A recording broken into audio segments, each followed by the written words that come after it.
I've been in touch with President Trump, with FBI Director Kash Patel.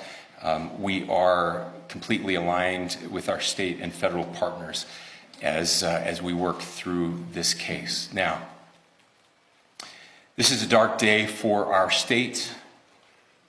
It's a tragic day for our nation. And I want to be very clear that this is a political assassination. We are celebrating 250 years of the founding of this great nation. That founding document, the Declaration of Independence, that this great experiment on which we embarked together 250 years ago, that we are endowed by our Creator with certain unalienable rights. The first one of those is life. And today, a life was taken. Charlie Kirk was first and foremost a husband and a dad to two young children.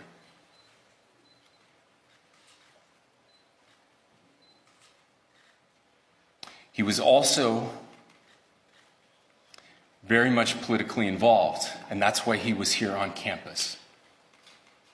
Charlie believed in the power of free speech and debate to shape ideas and to persuade people. Historically, our university campuses in this nation and here in the state of Utah have been the place where truth and ideas are formulated and debated. And that's what he does. He comes on college campuses and he debates. That is foundational to the formation of our country, to our most basic constitutional rights. And when someone takes the life of a person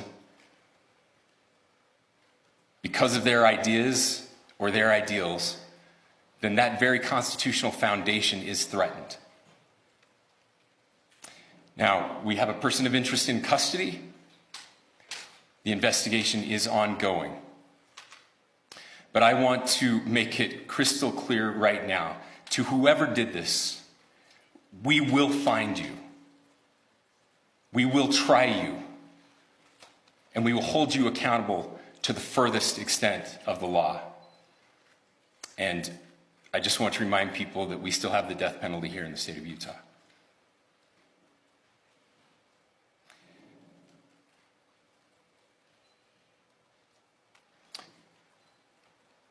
Our nation is broken.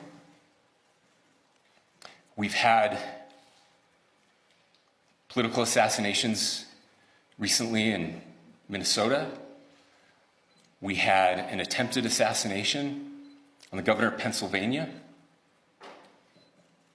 And we had an attempted assassination on a presidential candidate and former president of the United States, and now current president of the United States. Nothing I say can unite us as a country. Nothing I can say right now can fix what is broken. Nothing I can say can bring back Charlie Kirk. Our hearts are broken. We mourn with his wife, his children, his family, his friends. We mourn as a nation. If anyone in the sound of my voice celebrated even a little bit at the news of this shooting, I would beg you to look in the mirror and to see if you can find a better angel in there somewhere. I don't care what his politics are. I care that he was an American. We desperately need our country. We desperately need leaders in our country. But more than the leaders, we just need every single person in this country to think about where we are and where we want to be. To ask ourselves, is this it? Is this what 250 years has wrought on us? I pray that that's not the case. I pray that those who hated what Charlie Kirk stood for